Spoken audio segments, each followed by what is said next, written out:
everybody for being here tonight. Everybody's got an agenda. We're all set, sir? Thank you very much. Okay, we're ready for our commander in chief. Okay, this is a community preservation committee, and we are meeting tonight, October 1st at 6 p.m. And we are in the City Hall Annex, which is a different place for us, but it will work for us tonight. The first thing on the agenda is a discussion regarding the eligibility forms for present projects. And that's basically what we were going to meet about anyway, so I don't know how you want to proceed with this, Amy. Do you want to just go ahead? Yeah, okay. Let's see.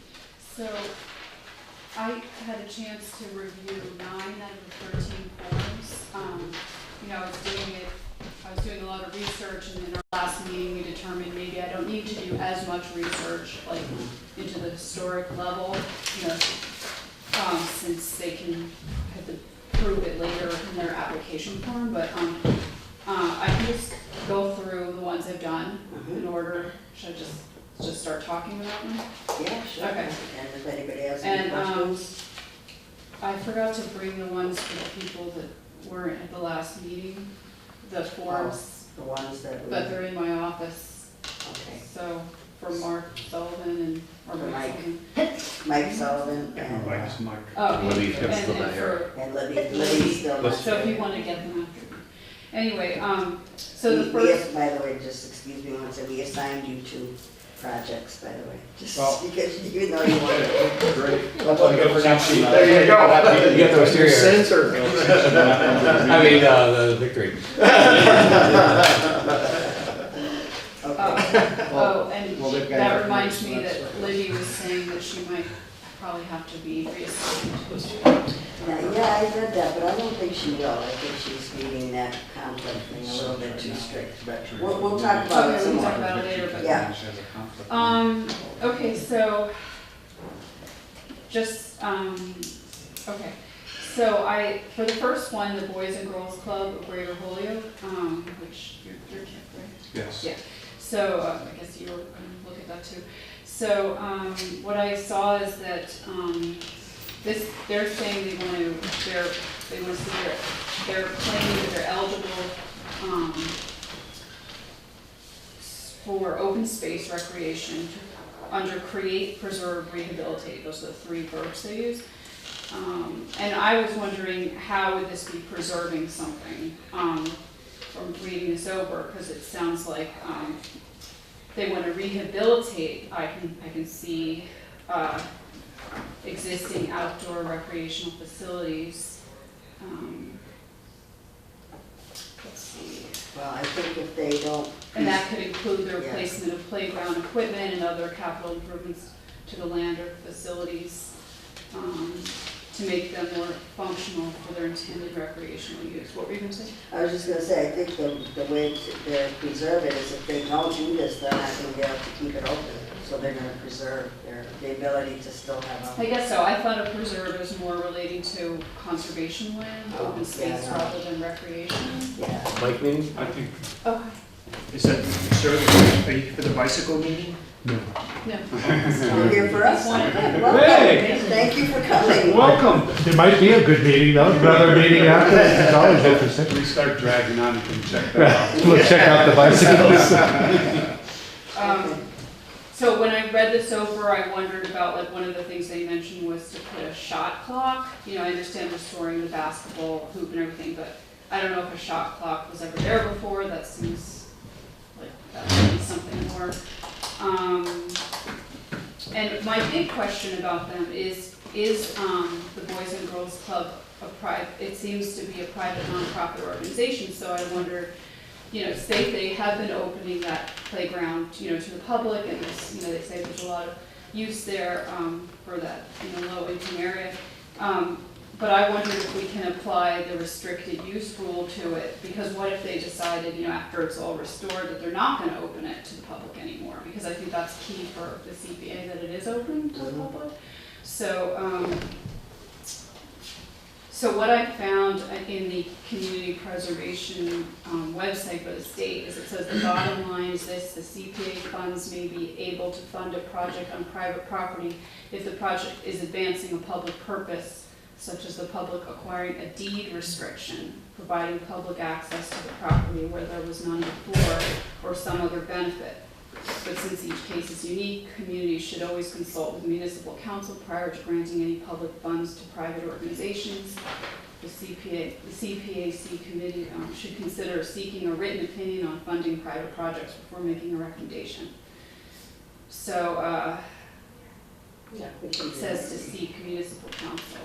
I think that, oh, go ahead if you want to Oh, say Madam Chairman, Yeah. you know, Amy, I realize, you know, the Hoyok Boys and Girls Club is as public a private place as there is, and its function and its worth to the city of Hoyok and to the common good, especially younger folks. They are absolutely open to the public. No, I agree. I'm just saying that the question is, you know, would we want to get a deed restriction on it, you know, if we're awarding funding for it? I don't think it's necessary. I mean, what? Well, we do need to, I mean, you hired me to, you know, be on top of what's required by the CPA Act, right? So that's what I'm trying to do. Yes, You know. yes, and that's a good concern, I think she's got and I don't know, well, a deed restriction, we can decide that in the next round, you know, if they do the full application, but I think that, you know, maybe we can just get something in them from writing for us to have on, in our files that they are gonna promise that they'll always keep it open to the public. And, you know, I don't think we'll have to go to that extreme to get a deed restriction, but we may have to, and I think it would be worth it to get a, you know, an opinion from our solicitor. It can't hurt, you know, I mean, and maybe he'll tell us, you know, we can say, well, can we just get something written from them, rather than go. Madam Chairman, you really think? I know, I'm with you on It's the that. Hoyok Boys and Girls Club. I'm with you, I get you. So, Yes, Kip, go ahead. so this is one of the projects that I volunteered to, I don't know what, shepherd a little bit, I guess. So I did talk to the executive director, Eileen Kavanaugh, about her application, and I had many of the same questions, these definition of preservation and rehabilitation. What do those mean in this kind of a situation? But clearly it meets the rehabilitation, restoration box. And, you know, so creation, preservation, or do they have to be all three? I mean, I think it meets one clearly. The other thing is that, you know, I looked at the chart and it's, you know, open space. The next column is recreational land, and which also provides for rehabilitation, restoration in that column. I asked Eileen why they went open space and not recreational land, and she said that she would have liked to have clicked on both, but like the online application would only let her do one. She could not get it to do both columns. So just to point, you know, I didn't test that, I didn't go and check it, I'm just telling you what she told me. So she said she also thought it could be considered under open space? well, because they do plan to put somewhere, if you look at Oh, the, that's right, trees and. yes, like greenery and Yes. park and, you know, Yeah. right now it's just parking lot basically, you know, Yeah. all asphalt and, so, So it is sort of creation in that sense, because they'd be creating grass and correct, well, trees that don't right, exist. creation and, you know, so, I mean, I think there are 1, 2, 3, 4, 5, 6 possible boxes in here that they could click on to show that they're reasonably eligible for CPA funds. I mean, that's, you know, it is, we did talk about, you know, that, you know, it is used by the public and that, and I think even in their application, they talk about, you know, that there's a real lack of green space in that area and that it would provide not just recreational opportunities, but also passive recreational opportunities and green space in there. So That's, yeah, I mean, I think it seems great. I mean, I'm just thinking of every single possible no, thing that that's- could get us in trouble, that's, what I need to do. And, because for example, what if they had programming, at certain times of day and they really were dominating that space or whatever, and, would the public still be yeah, able I to mean, there's use it? so many, these things are not well defined, like what does that mean, access to the public? I mean, does that mean 24 hours a day, no gates, no Yeah, fence go? exactly. So- Who knows what it means? Let's be reasonable. Yeah, It's, Let's that's, be reasonable. that's the, yeah, no, I think all of this is Yeah, but worth it's looking already- into, but, I claim no expertise in this whatsoever, but it has sounded to me as though we're probably better off if we can keep this qualified under recreational land, because if we're going for open space, that may indeed put us in a place where we need to start looking at deed restrictions. Whereas open space recreational may be an easier and more natural fit. Absolutely. And, obviously we just need to check it out and make sure that we're checking all of the boxes off. And So you're fortunately, we still sure- have 4 weeks to, So you'll work with that. So we would Yeah. need a deed restriction if it was under recreation? that's just, it's been a while since I read the rules through, but I think it's pretty clear that if you're doing conservation land, you have to start thinking about deed restrictions. right. Whereas if it's recreational, Mhm. maybe we don't have to have anything like that. Maybe the fact that it's an open institution that every member of the public is entitled to use because of its charter or something will turn out to be sufficient. And maybe we should look at their charter and see what that already provides. The charter for For the Boys and Girls Girls Club, which may well, since we know that it's a nonprofit public institution, may already include all of the protections for the public and their access that we need. Just look and see it.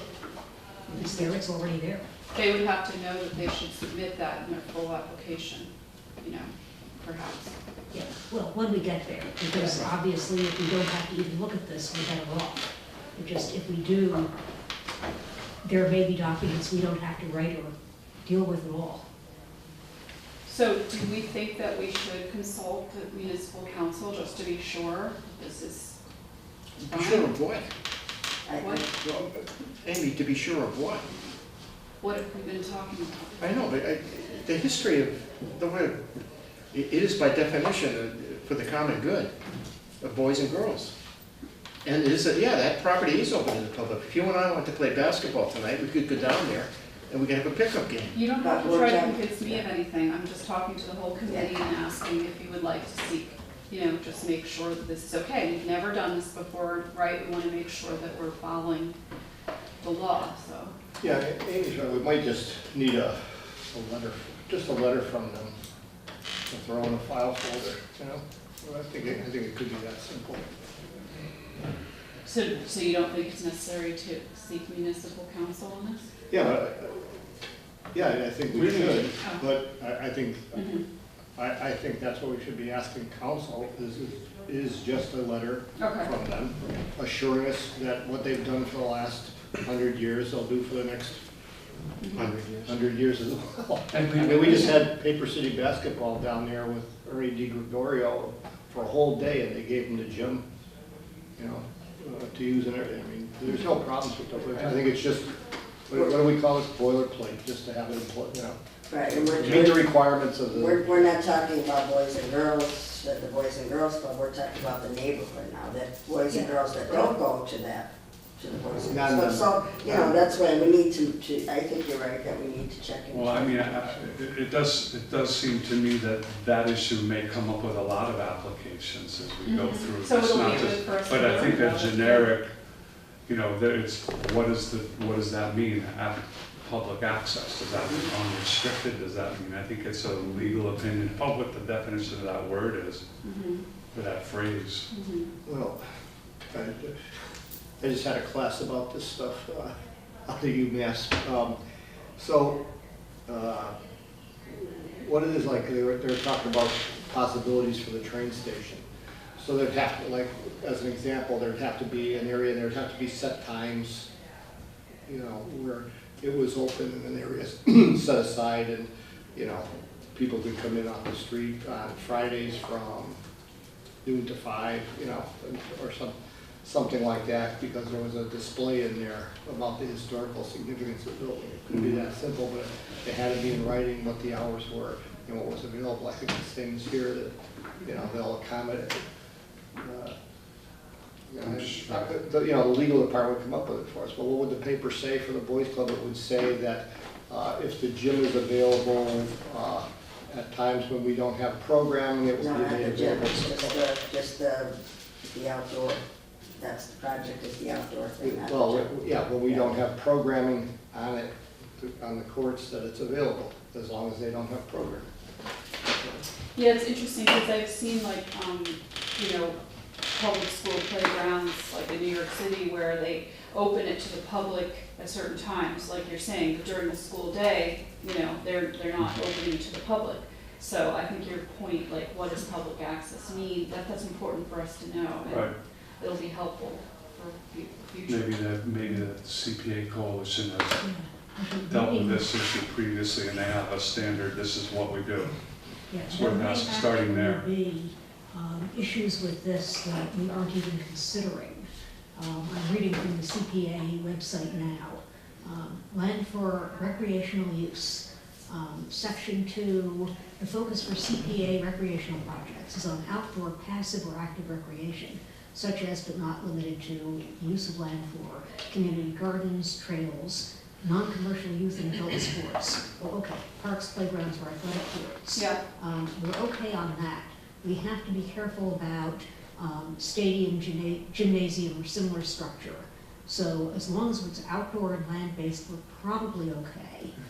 But this is non-commercial, Right. and because it's non-commercial, it seems to fit squarely into the definition. Right. Yeah, that's, the only issue to my mind, everything seemed fine in terms of what you're saying. It was just the idea of public access, you know.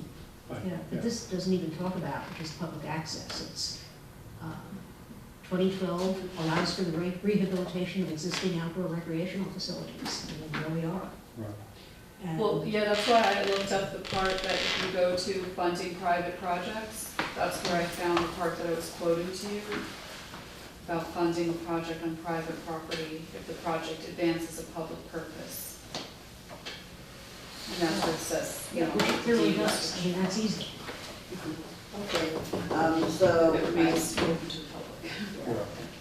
Yeah. So I think that we should take a vote on whether this project should be able to move forward or not at this point in time.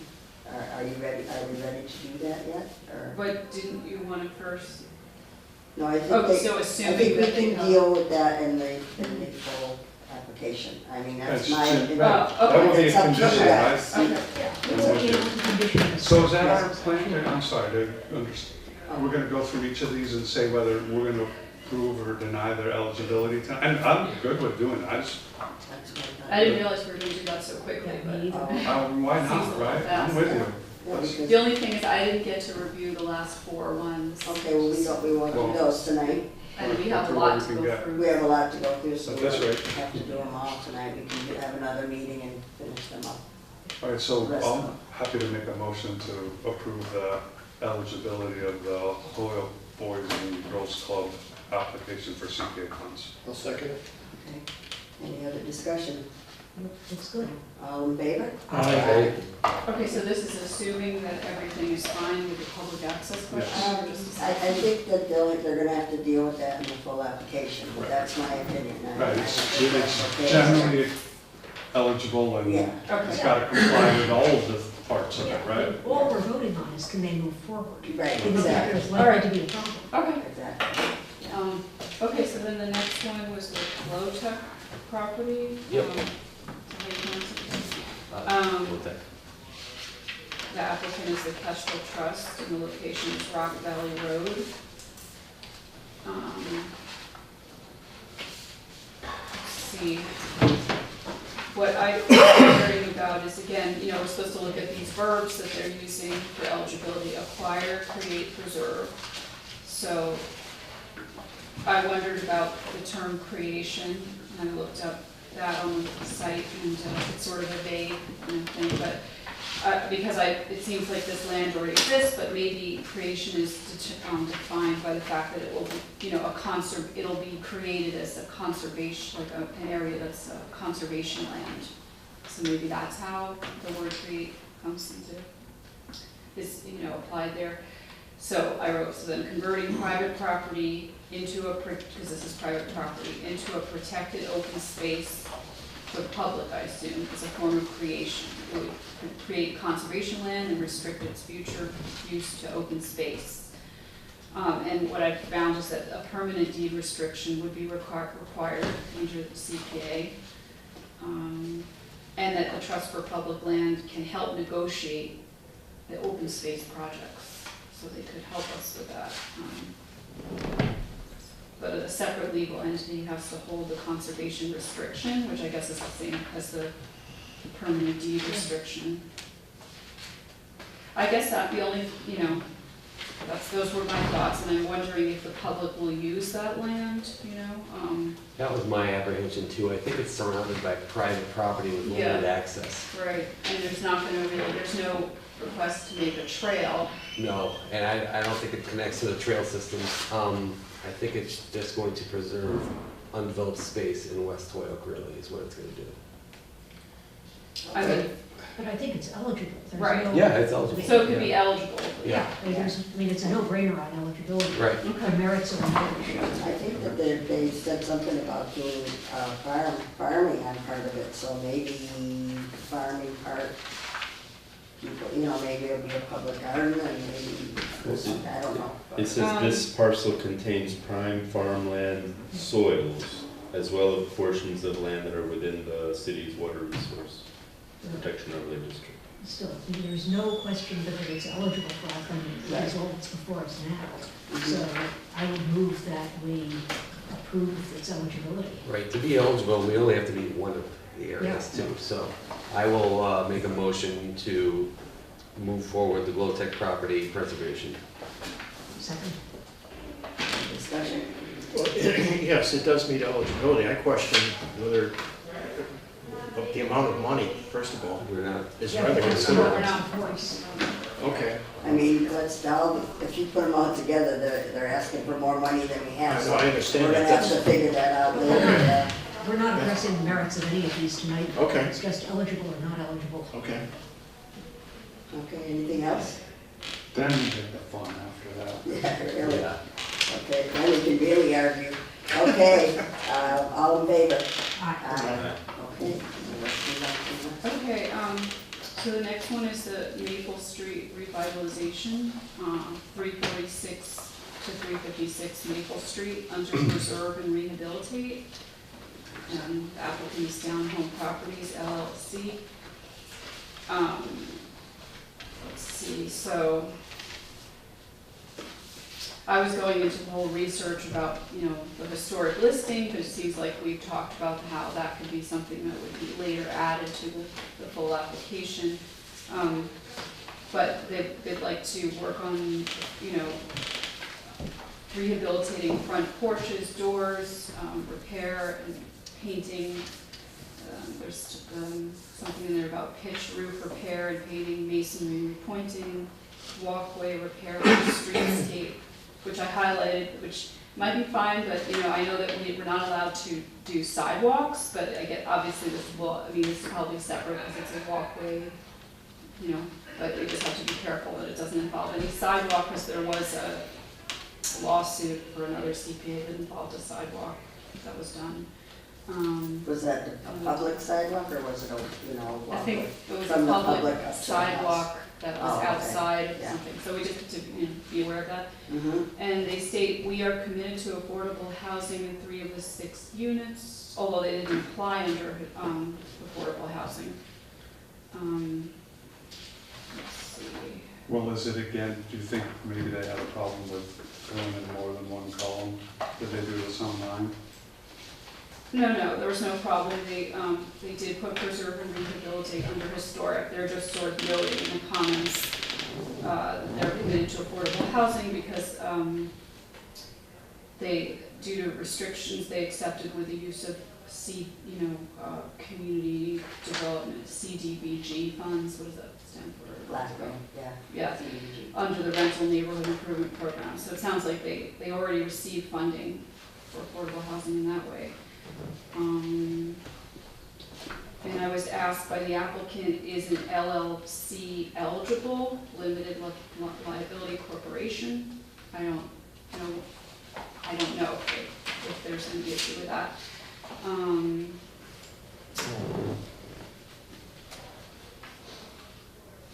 And, one of the things from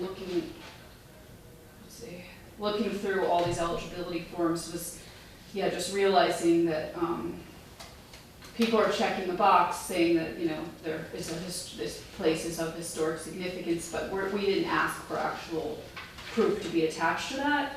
So I talked to you about that, Elaine, and so it seems that, we can go on face value that yes, it is, but they would then have to submit documentation. We just have to be clear on what they need. The Holyoke Historic Commission doesn't really have a listing per se, but we can talk about that later. It says that at the end of the eligibility form, at the very last line it says, when they check off that box that says historical. But the way that we've done that, and because I just had to learn about this for the first time, it's a little bit unclear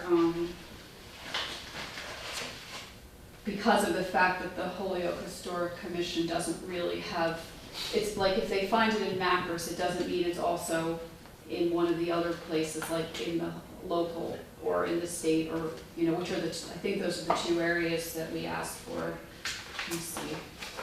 Well, I was just gonna say that at the bottom line, it says it right underneath that, where you check the box off, it says that you have, in the full application, you have to provide. Oh, in the full application, Yes. You have to provide the paperwork, so, it says that right in the. Right, I'm just saying a lot of people may not know how to do that, so we'll just have to. Yeah, we'll have to. Clear, and I think that they will be able probably to submit a letter, because Rosemary looked into that at a later time. What do you have to say about that? Historical commission? I'm actually on the local historical commission, so I'm not on the Holyoke. Right. Oh, is there a difference? The local historical commission is a sort of a branch of the Holyoke historical commission. I thought they were the same. I did too. No, it's underneath. They're not one and the same. They're two different organizations. Now I'm really confused. Yeah, we did too. I don't know about that. I'm a little, so this property is going to be purchased, and it's purchased by a private citizen, is that right? Mm-hmm. And we would be fixing it up so that it would improve the way that it faces Maple Street. So the idea is that we're going to use public money to fix, that's the part that I struggle with, to fix somebody's house, I did too. just so it looks all right from the street. And of course, I want it to look all right. It has to be historical, that's the key. Right, That's Well, the key. and that is, So,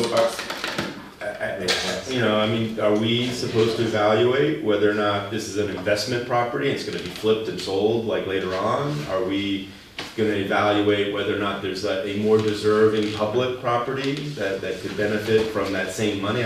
I'm a little dread to give private people money to fix their own homes. I mean, I've got some windows I'd like to replace, and I'm on Fairfield Avenue, Yeah, but I think that we would also, that's one thing that is on the agenda to discuss, that when it comes to rehabilitating a historic property, it's up to the committee to decide what kind of restrictions will be on that. So it can't be that, they rehabilitate, that we would have to say, the committee would have to determine, what they need to do to put this, make this in keeping with its era, its historic era.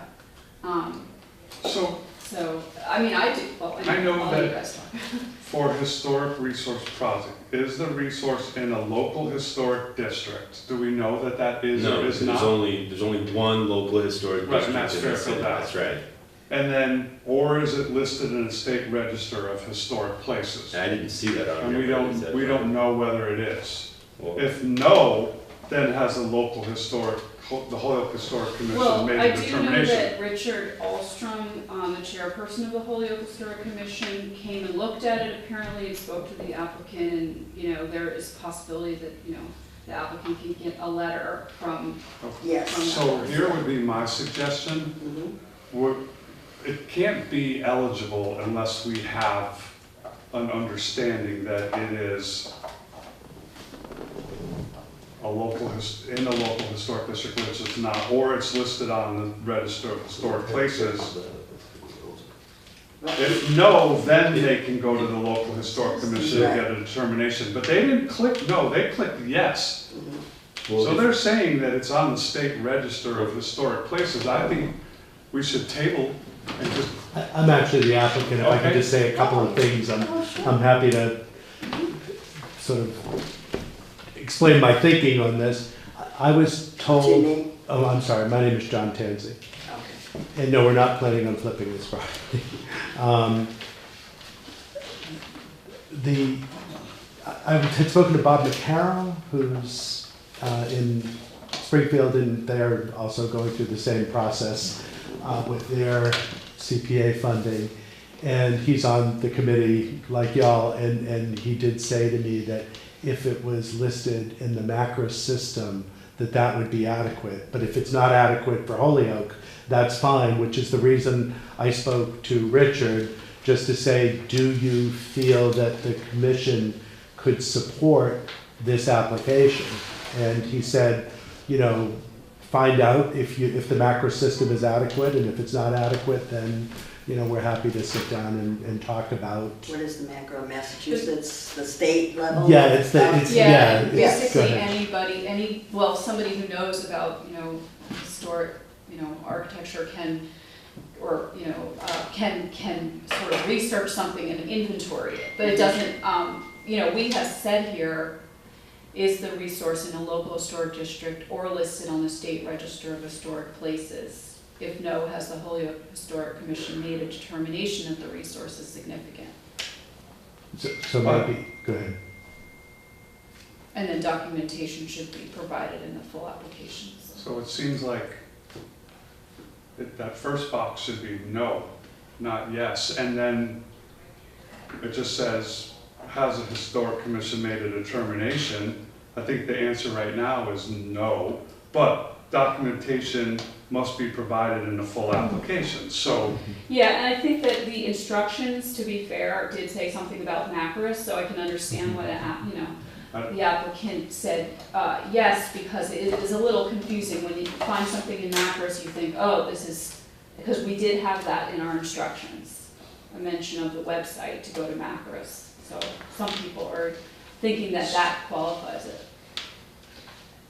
And I remember Roberta, our consultant, that she told us that if there was nothing been done about historical before this, that the applicant has to go to the historical commission and Right. ask them to Right. write a letter, if they agree, Right. that it is in a historical, how did she word it? Historic. Important, that she- significant or something. Significance, yes. Historically. She said that, so, you know, that's, So yeah, they're gonna have. contingent upon that letter, Mhm.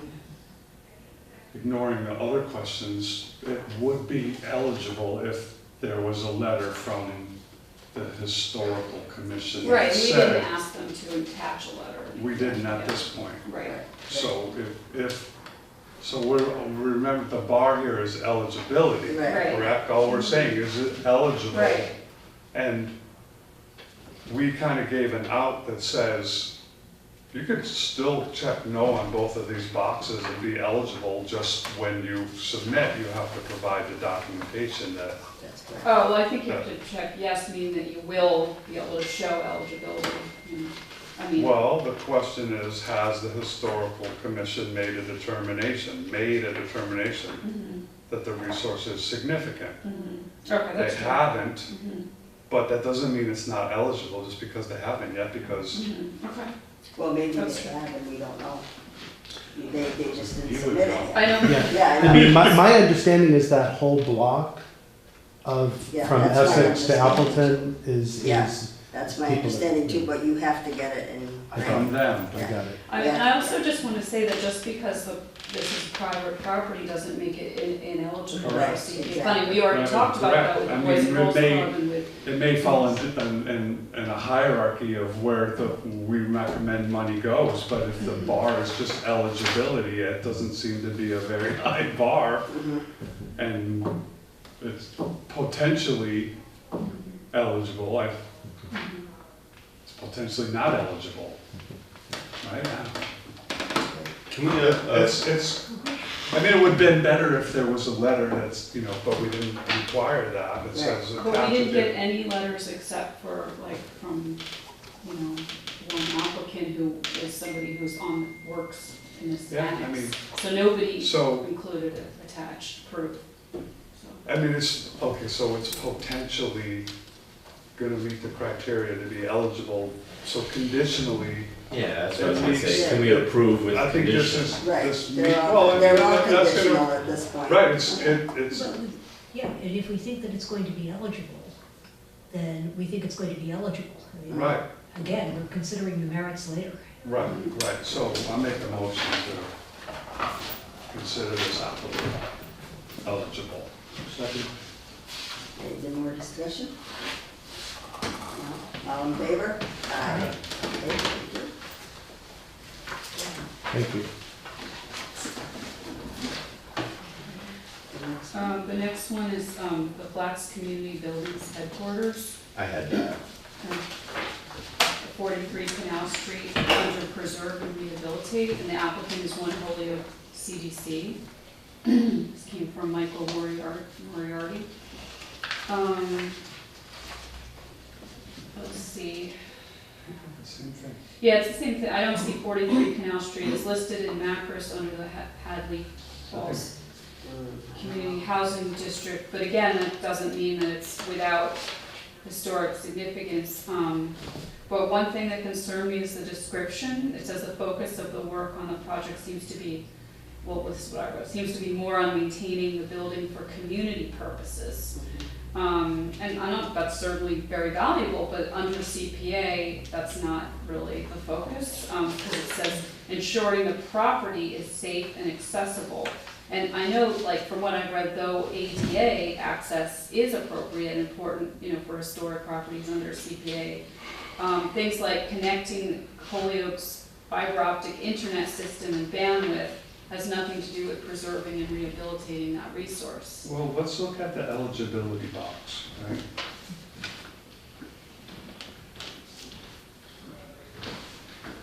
And he's saying it's on, and that's So- what historic places. It's the old Portuguese club. Yeah. I just want to add to that, to me, what I'm gathering is that what would be appropriate is repair and paint the stucco exterior, perhaps including the exterior signage and lighting, if this is in keeping with the historic character of the building. But things like the internet bandwidth Well, doesn't seem eligible. Yeah, I mean, the eligibility standards, and we're talking about capital improvements and keeping the place up and running, but it's not talking about restoring the historical character of it at all. But it does, I would think, in some ways, this looks much more like a community housing project than it looks like a historical resource project. I don't know about housing, I didn't read anything that said that there's housing there, but. No, it's but- not a. But it does say that one of the first, can we, if we think about how we're gonna review this, if some of the funding goes to engage an architect who's gonna create medium and long-term rehabilitation plan, I like that. Because can we do that? I mean, that's giving a group resources to sort of plan their future and to develop their facility, their building. I agree about the internet, I thought internet, but then, when you're talking about repairing and painting the exterior stucco, I'm not sure what the exterior signage is it an integral, I probably needed a little more time to do more detailed information, but is it a historic sign, is it a new sign? But it sounds like they're doing exterior lighting, some of that sounded to me like they're fixing up their building. Is that a building that wants to be fixed up? Is it? Well, the Haddon Falls Housing Historic District in the Flats on Center Street and Lyman Street are a bunch of old row houses that were restored in probably the late 70s. And they were all restored to brick, but there was one corner that was a Portuguese club up until the 90s that they stuccoed over, so it really isn't historically accurate to the rest of the whole row houses. So if we allow them to hire somebody to tell them we should really take the stucco off and bring it back to a certain, because when you restore buildings, you generally speaking, you restore it to a period of time that is appropriate to that building. Right. So they might hire somebody who might say, first thing you want to do is get rid of the stucco and then, repair the windows, or here's a stabilization I think it would be plan. important that that the committee creates guidelines for who they hire, because they can just say, oh, we're gonna get, they said an architect with historic preservation experience. That doesn't really, we don't really know what, if that person is vetted to do that. Well- Unless. So what do we, so they would engage an architect with historic preservation experience to design a medium and long-term rehabilitation plan. So, I know there's about a bunch of other wordage around that. I mean, is that something that we're allowed to pay for? Like, to me, that's helpful to organizations for planning. And in terms of, I have to double check and see. We have an architect in our office who sort of specializes in historic properties. I worked on a property that got like a historic designation and all this, like everybody does it. I don't know if you need a specific, but when I had a question, I had a resource that I could go ask, and I can ask them about whether there's some specific criteria that makes you more or less qualified to consult somebody like that. I know that there's I'm pretty sure there's a historical architecture society. I don't know if it's like the AIA that grants special certifications. I can find out. Is that just stepping back? This sounds like it's something that we could fund, and the question of what criteria we would have to put in if we wanted to fund it actually goes to another item on our agenda, which is what our final application should look like, rather than the threshold question of, is this something that legally we could fund? Is that something that the Pioneer Valley planning lady was gonna, the Pioneer Valley? Yeah, I know who you're talking about. Yeah, she said Walsh. that, yeah. Yeah, I mean, she can help us determine, if something is historic and, read through all that and maybe even give suggestions for what should be required on the final application if that's what you need. Yeah, I think that would be helpful for us, because we're stabbing in the dark. But, I mean, what I feel about this is that it's good that this is about public access, but, I don't see how the internet part is eligible, so I wonder if I would say some parts of this are eligible and some not, It's the one row house on this block that isn't historically accurate to the intended 1840s. There are row houses. One was converted into a Portuguese club and they stuccoed it. That's what they're trying to. And they're talking about adding more stucco. Yeah. So that, I was wondering, is the stucco It's a really? house. I used to live there as a kid. The Portuguese club? No, in one of these row houses. Yeah, the stucco didn't sound historic. Oh, it's Portuguese. Can we check with that woman, and on this one, maybe leave this one a question mark at this point? But I don't think she's somebody we would consult about whether So this is eligible. who's got this one? Who's I got do. it? You wanna I check can the do some table, more and you wanna research. check in with it? I mean, Yeah. at this point, we're saying, okay, you're asking for 75,000, how much of it is actually gonna be for historic preservation? You've got all this other stuff that's not in there, and Yeah, we can almost bring it for. so maybe you have a partially eligible application, All right. make sure your whole thing, or are we overthinking it and it's Yeah. just eligible, and then let them put an application in, and that's when you explain to them, look, you're gonna have to put a budget in here, and if what you're saying is, fiber optic into the facility, that's not covered, but, so maybe you go from 75 to 70, or, Well, but again, this is just about eligibility. We don't have to issue these determinations until the end of the month. We can look into it further and see what we come up with. fine, I like that idea, What did so you say, table why this not? one. Yeah. Yeah, We're gonna have to come back anyway. Think further. Yeah, Yeah, But that means Marco has to work. well, we're. Or Amy does. Yeah, So- between the two, yeah. or all of us do. Marco, there's one other thing you might want to check on, have you met Chris Skelly? Chris is the SHPO, State Historic Preservation Officer. He works out of Boston. But, I think, this is what you might want to check with him, that we've got this historic district, the Victorian district, Fairfield Ave, right? But I think that they don't realize that historic districts, they've got them all. You can't be just Fairfield Ave. I think that the way it's meant to be set up, that it's set up wrong right now, that historic district committee, by default, has sway over this area, the canals, and something else. Not the Fairfield Avenue Local Historic District, no. Well, It's just Fairfield Avenue. you might want Now, to, if the local historic district is able to create new and additional local historic districts, like they tried to do for Mater de la Rosa, and like we could do down there, but I personally wouldn't know how to do that right now. And if the city decided to undertake a series of local historic districts, we could certainly do that. You can obviously have more than one or two, or I think you can have dozens if you like. well, I think they would come under the auspice of the Fairfield Ave. They do. I think Yeah. right now that's the only one, and I believe that's the only vehicle through which you can create more or additional local historic districts. Like you could have the Mater de la Rosa single building local historic district. You could have the railroad, the train station local historic district. But So the state has those, but the city doesn't? I'm not sure what I just know that within my ordinance, we're the committee that can create other local historic districts, but I think it's at the request of I don't know exactly, I don't want to make anything up. Well, you might want to talk to Chris Skelly and have him come in and talk to the group, because he is the answer on everything to do with historic districts. And the one thing I learned is that all power lays with the city.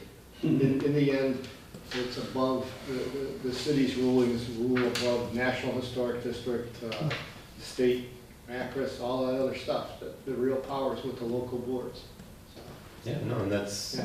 I think that if it were to go that route, like, yeah, this is not the place for me to opine on the deficiencies of my commission, but Yes. like we have Yeah, only, if it's not already one, it can't be, it's not gonna be done in time for us to do this, but, yeah, so we'll table this and, we'll have to get more information. It's just something that, not only I would even check with, Stuart on that, Mr. Sanganor at the coalition, because he might be able to right away just nix it right off the top and that's it, or say, no, you can look into it further, so. The one thing with him is I need to be careful not to contact him too many Yeah, I times, know. because he's got hundreds of people, so I feel like it's better to have Yeah, some specific questions all at once. yeah, that's fine. Okay, so we have to vote on that now. Do we have a motion to table?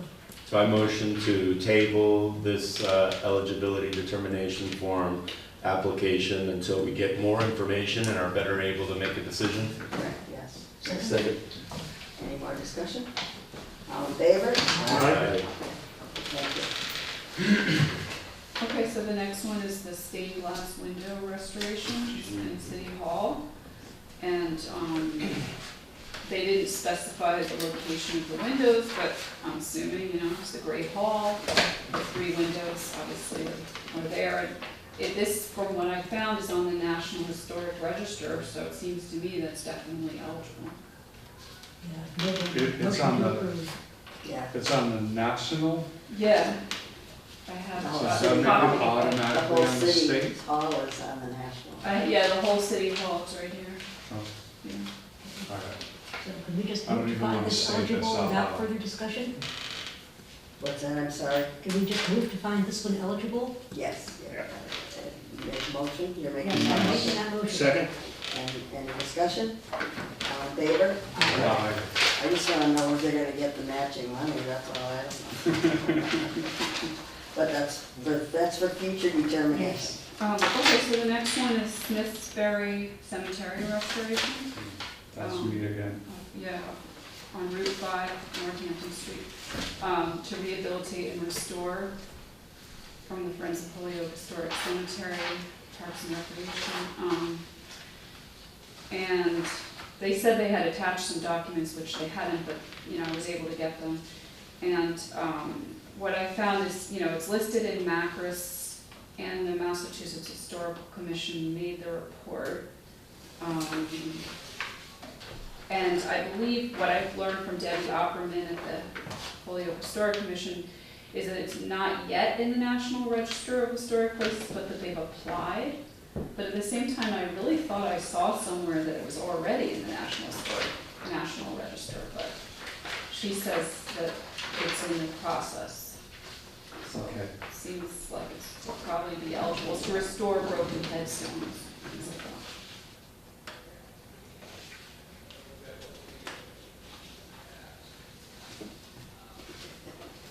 I'm biting my tongue because I don't want to waste a bunch of time. Oh, that's okay. So when I look at our application, right, there's a resource in a local historic district and/or listed on the state register of historic places. If it's on the national, is it automatically on the state or what? And That's what I've been trying to find out. And found this out. I just don't want to, I mean, this is clearly, it's eligible. I mean, I would make a motion to, and they're gonna, with their application, they'll have to Yeah, I actually clarify got for us more whether, documents. if it's nationally or automatically state. Is it at a level of hierarchy, national is the most significant? I would think, right? Mhm. So, but the applicant just, I don't Did you mean, just that's say why I was biting my tongue, I don't want to waste a bunch of time talking about. National Park, almost like the least, Yeah, the least, yeah, it's the most benign of all of them. yeah. So, all Yeah. right, so I'll make a motion to consider this application eligible. Okay, is there a second? Second. Any other discussion? All in favor? Aye. And those, and that question, like, if it's on national, is that automatically on the state, I think is worth asking. I think it's also automatically would be on the local, which is also one of the choices. If it's on the national, I would think that it's We'll automatic. find, let's ask that question too. Yeah, we need somebody with some historical experience to come in here and Well, I talk think to it's us about just a this kind of stuff. simple, it's just more Actually, that's a ignorance, good that's why idea. Yeah, I didn't, ask a dumb question, but I think it's important to understand if it's, yeah. well, it's clear to me, I read it's like it says, Yeah. is it in a local historic district? Or is it on the state I've register? had lots of. It's like you back keep and talking forth. about the national register, but is it on the state register? I've had lots of back and forth emails with Debbie Opperman, who's a staff person, and some of her answers, though she says a lot, are a little still kind of confusing. Mhm. So, I did She's a get a bureaucrat. copy of the historic preservation plan, which is a huge document. It has things that are very hard to read because they're in such fine print. So there's like no easy way to just like scan it and find out if something on there, and so I'm still trying to sort this out, like whether if something is in that plan, does that mean it's listed with the Holyoke Historic Commission or not necessarily? I've kind of heard two different answers. We gotta try to boil Does down this on that. even matter for this particular application? Because they say that They have, the historic commission has made the determination. yes. And our form says that they have to provide that documentation with the full application. Right. So here we are. It doesn't matter for this applicant, that's why I was biting my tongue. Yeah. Yeah. I don't want to Yes. just have a Here we go. conversation for a conversation's sake. Okay. Yeah, I'm with you. Okay, so the next one is the annex lanterns, and from what I've learned, the annex is on the National Register, just like in the last case, according to Mappers, so seems it would be eligible. I'm assuming the lanterns are original to be annexed. And it sounds like, from what, it was a little confusing reading this form, but it sounds like there was only one lantern remaining that was sort of broken, and there's a plan to, you know, both fix that and kind of replicate the one that's missing. So, you know, to me, this looks eligible. It is. I make a motion, we approve it. Second. Any discussion? All in favor? Aye. Okay, thank you. Okay. So then we're up to the Victory Theater. So that's me again, although I think me and Mike together, Yeah. and Thank you for taking care of I don't know that I did, actually, I left my piece of paper at my office, maybe Yeah. Dave, if you don't mind, thank you. I mean, as far as it being eligible, it's eligible. I don't think there's any discussion, it's eligible, Right, but whether, you know, how far. right, that's the next Do you conversation. know if it's on the state register? Because I didn't see it on a list I was given from Debbie Opperman, it's on the state register. But I wondered if maybe it is, if it's included as part of the North High Street Historic District, which is on the state register. Well, I think the general communication to everybody who's applying for these is that the burden should be on them to show Okay. us that they're All on right, these so we're things. just saying yes then? Yes. Okay. That's I mean, if you want money, Yeah. you're gonna have to do better than this. Yeah. Yeah, right, exactly. Three But people. that's why we were assigned these different applications, right? So we can help communicate that to them and Right, exactly, between you and Amy, yeah. All of you and Amy. So I move to approve the eligibility determination form for the Victory Theater. Second. It certainly meets it, I'm not sure it qualifies, but it meets it. Any other discussion? Did you want to- All in favor? Aye. Okay, and then the next one that I have is the Wisteria Hearst Museum Bellskin and Music Room, preserve and rehabilitate. And the Wisteria Hearst is on the state register.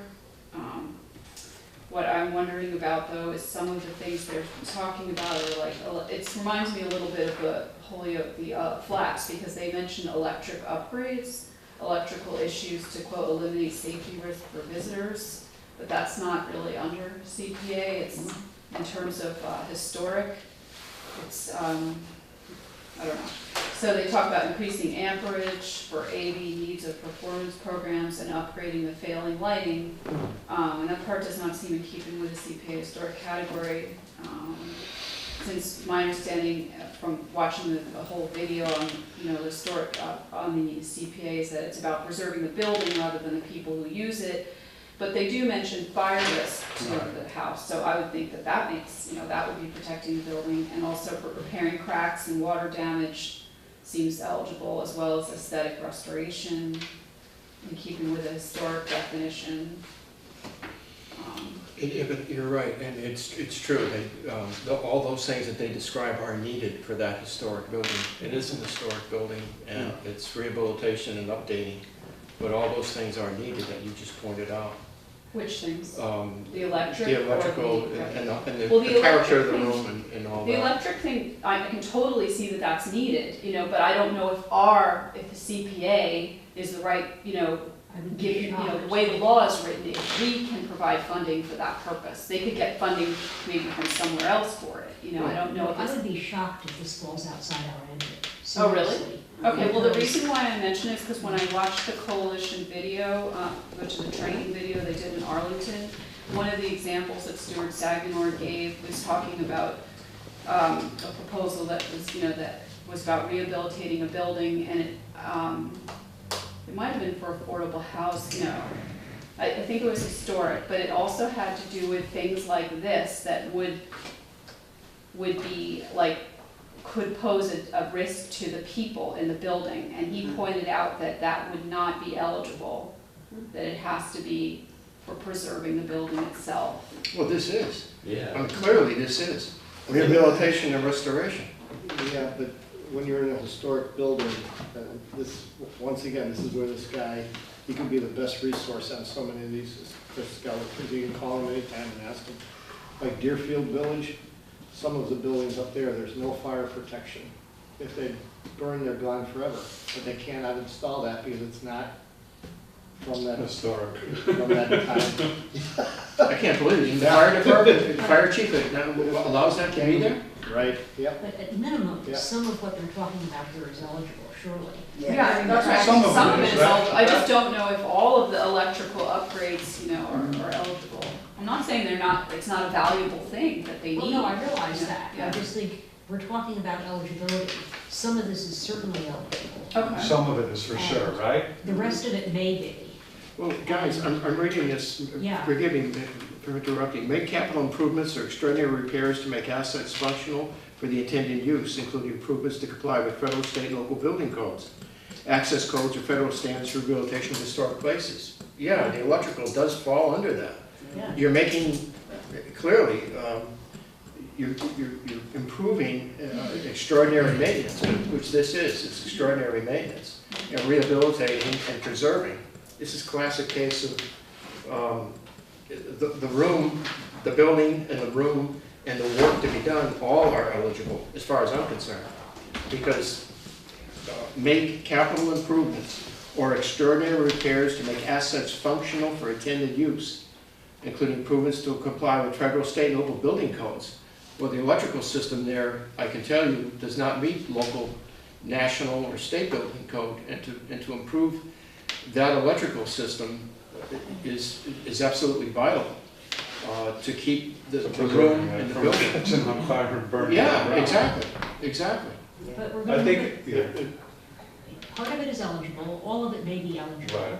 And I think, you know, for these purposes, all we want is to move ahead. Right. Yes. I mean, I think we do have some research to do on that. I think that's a good point. You know, our upgrading, is that preserving? I mean, that's why Yeah, these words it are. is. How could I it don't not know. be? How could it not be? But we can talk about this as a Yeah. project. I think we need to get some Everybody's saying Yeah. it's to go somewhere. guidance on Yeah. what some of these terms actually, that's, you know, Yeah, really well, I think- loose definition of some of these things. I don't know. Yeah, no, I think it is worth making sure at every step of the way that we're in compliance with the law.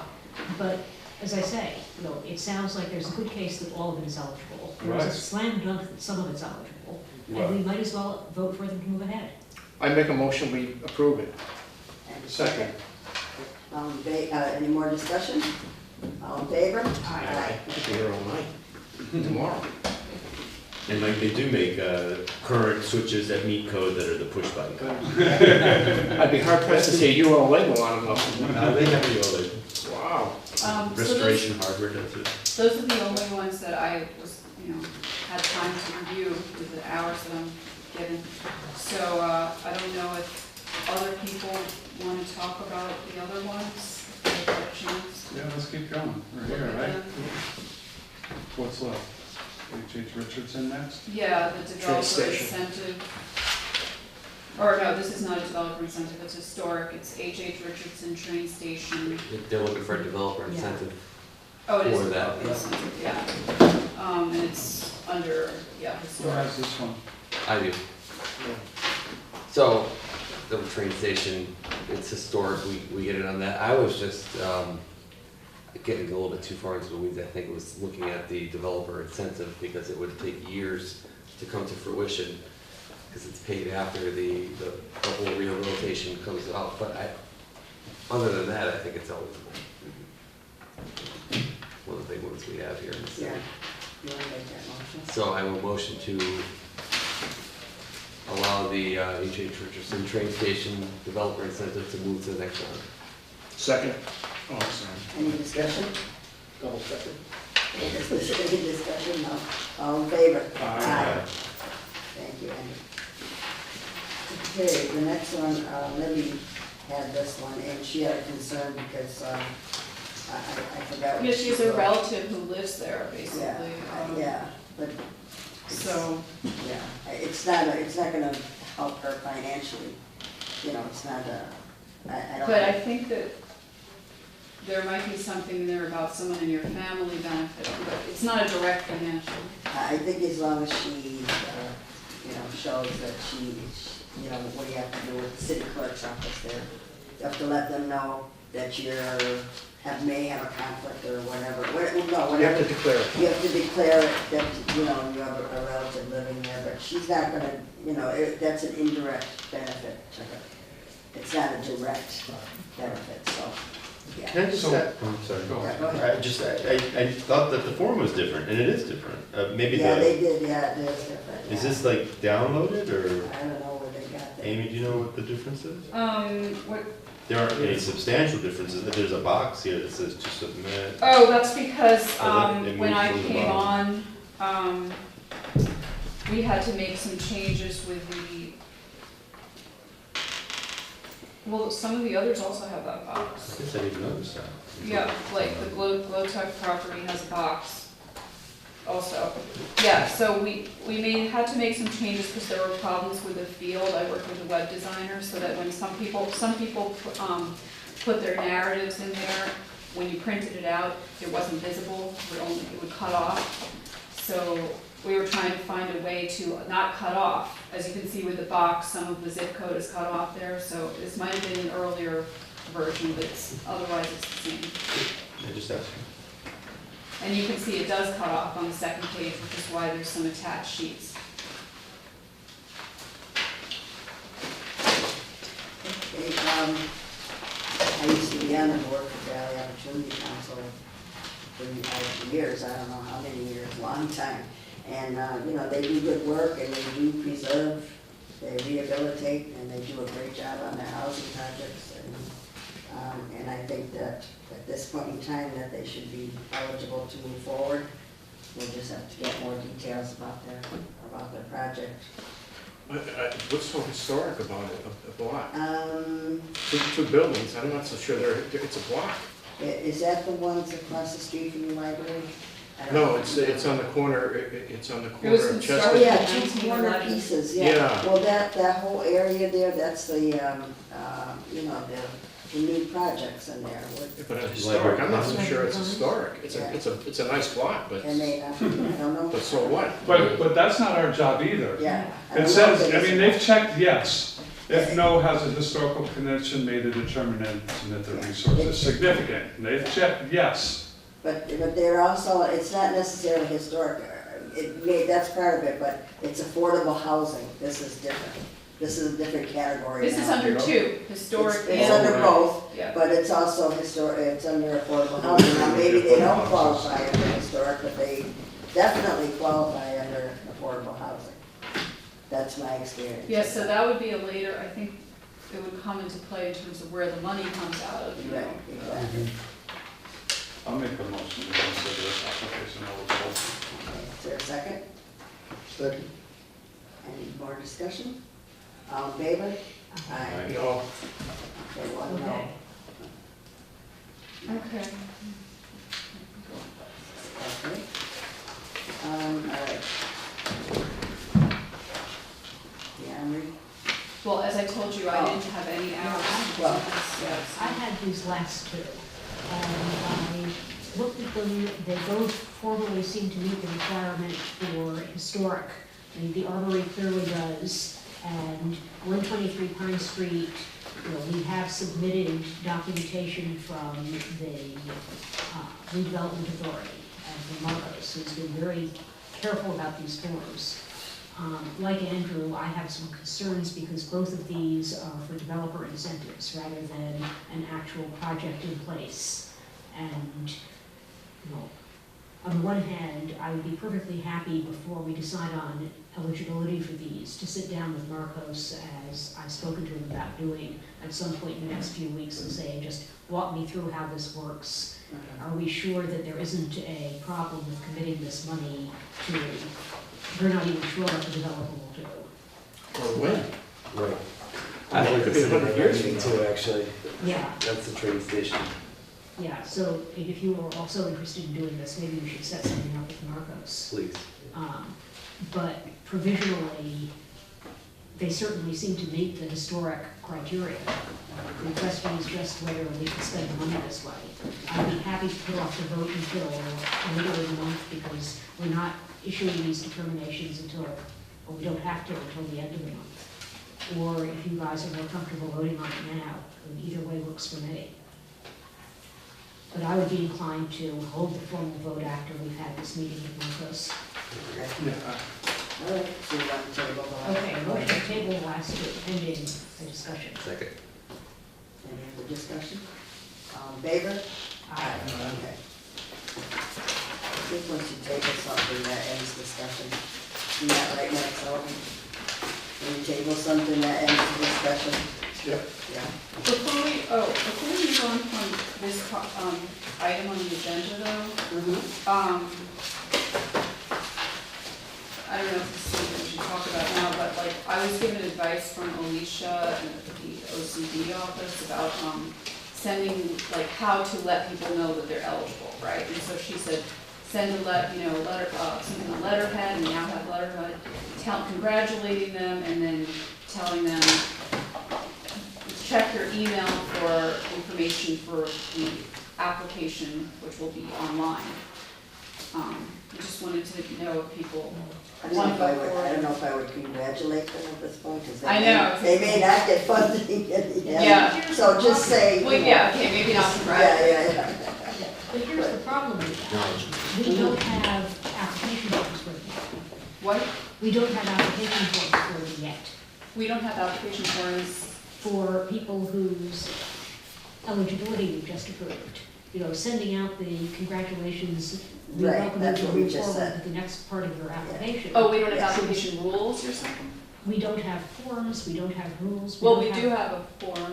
Yeah, we have a We form. have It's a list, you a know. list of questions to answer, I guess.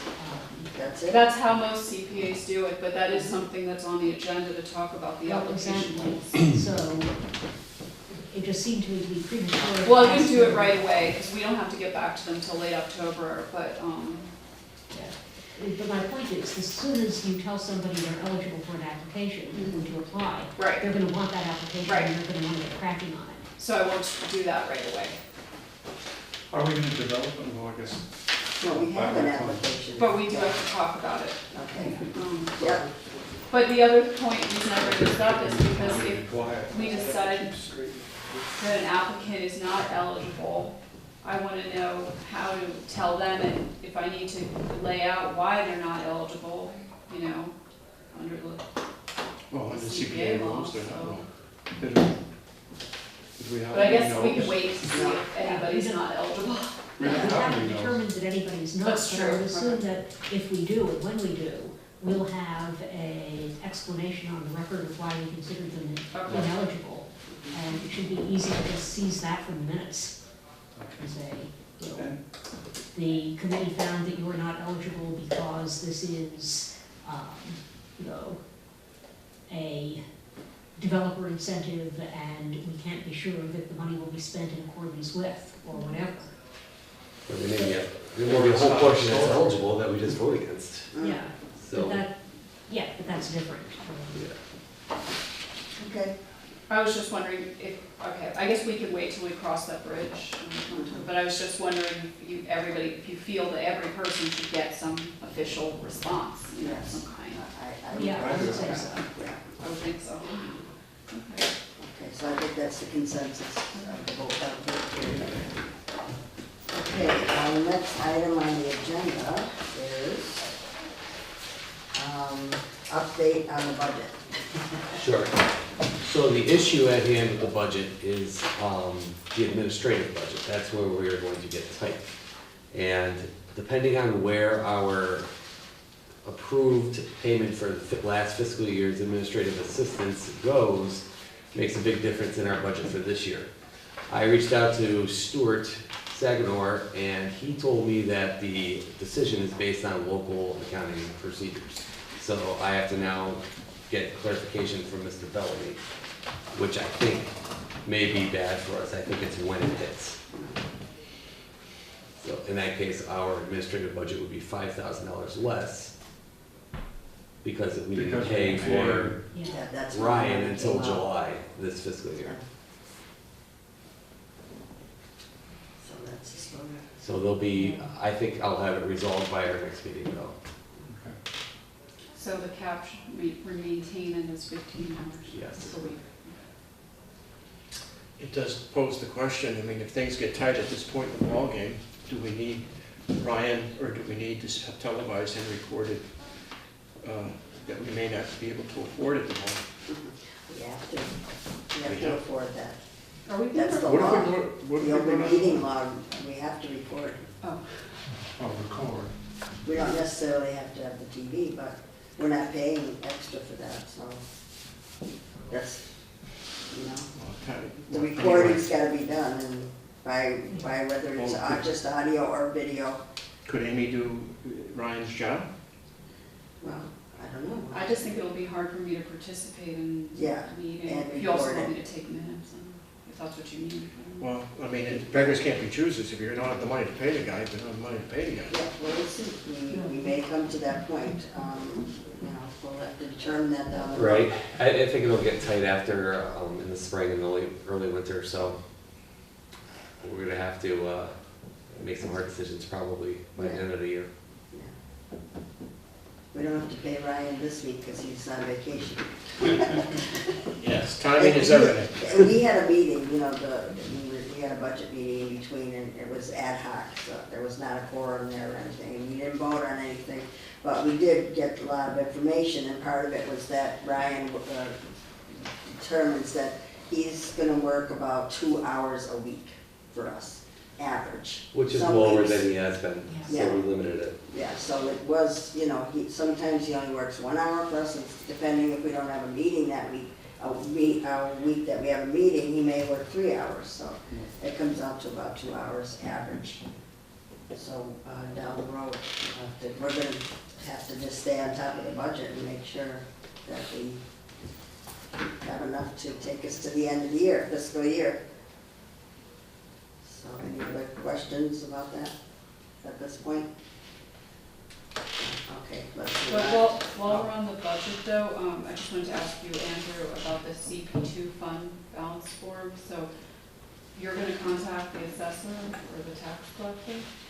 No, that's the auditor, Bellamy Schmidt. He's the auditor. Right, but did you say, Andrew, that you're? Yeah, I will contact him and I will show you what, it's on my budget report, those carryover balances. Okay, It's right there, so I can even come in here, we can do it, so you know how to do it in the future, next year. I will only be the treasurer for the remainder of this year anyway. Doesn't Bell and Mr. Schmidt have to? Yes, Yeah, he has to. but he send doesn't, that he's form. not sure how to fill it out either, he's doing it for the first time. Oh. I have an idea of what he's looking for, Okay. so I'll come in and do it. with me or with him? I would include you, because Oh. you're gonna be our administrative assistant, where I will not always be our treasurer. Okay. Yeah. Okay. Anything else? You're all set, Amy? Yeah. Okay. The third item is discussion of application rules.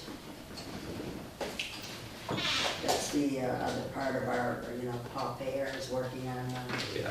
doing our rules. Well, Mimi and I met with, Yes. somebody from Paul Payer's office. Mhm. Mimi had some ideas. Where we were was Tom Shaw, I believe, is a law clerk in the city solicitor's office, and she spent quite a lot of time with us this week. She had a number of models from other communities about how they handle full application rules. And ours, as Amy just told us, do conform with the way a lot of the CPA committees across the country across the Commonwealth, do these applications. But if you look at the rules we have, it's very narrative and unstructured. It's a bunch of questions saying, you know, will you do this, will you do that?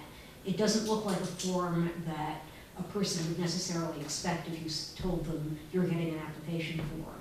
And it doesn't provide a lot of guidance for a relatively naive person about how you might go about filling this out. You know, I'm sure that, for instance, you know, if we determine that any of the OPED applications are moving forward, we'll get beautiful professional papers from Marcos and from the Redevelopment Authority. You know, whether other people will necessarily be able to fill these out and won't just be overwhelmed with them, I think is an open question. And I thought it might be worthwhile, instead of just throwing what we have at approved applicants and letting them see how well they work. Maybe looking at what other communities have done and seeing whether we want to structure ours a little more, or provide anything like instructions, or, and there was one rule that I think we discussed adding in our little budget subcommittee meeting that just says, you know, in the event that we need more information from you, from some licensed professional or something, and you don't have it immediately available, we may, in our discretion, determine that we need that engineering report and ask you to pay for it if you want to continue to be considered for funding. I think that was the only new rule that we thought that we needed. But I did think that it might be worthwhile before we finalize the rules we have for people to take a look at the packet of materials that Tasha had put together, which I don't think that we've seen yet. And she showed them to us. She was going to email them to us, and I Can haven't seen that I email. jump in there, because I'm confused, because she's not supposed to be looking at our rules, or our form, our application form, what we're putting out. She's supposed to put in place the legal, administrative oversight of how our application process is going to go. In other words, it's more like a timeline. It's got, Oh, well, nobody told her that, and nobody told us that. Well, that's what I was bringing up in our meeting, but Yes. I did it's not find, about the application form at all. She has nothing to say about our application form. Well, No. that was not at all what was conveyed to me, I'm sorry. I mean, I'm sure you tried, but it made the kind of sense to me that didn't. And well, it was just that when we were talking about it, you were saying, well, what does it mean to define the application rules? And I mean, Remember we had the East Hampton rules? yes, I And remember we had the regulations. East Hampton rules. If you look at them, they have our, which we already did, our own administrative internal committee rules, in there. And then they have the application rules, administrative rules. That was what that meeting was all about. And I gave you a copy of their, yeah, and I showed that to her. Well, if Yeah. this is just a matter of, we will do X on Y date, yeah. it's, I mean, fine, have at it, and I'm not sure what I was even doing at this meeting. Well, no, because of your legal experience. My legal experience is, never mind. Yeah, okay. I Yeah, This our was application form, completely crossed signals here. I just don't think that she herself, yeah. I don't no, think I'm that- talking about Tasha Marshall from Paul Pear's office. I don't think she really knew what she was supposed to do. Okay. Yeah, I don't think she did either. I think She was came looking in- to us Did to she- tell did her, you- and we didn't know. And you showed her that? Yeah, I East showed her Hampton. that, like, Does she have a East copy of Hampton? it? The East Hampton ones, I gave you at the budget meeting, I gave you the East Hampton rules. well, I do have this example that, I don't know if I got this from you or from her. Is this what you're talking about? Yes, I gave you that, yes, and that's what you give her. Give her that example, that's what she's supposed to do. Yeah.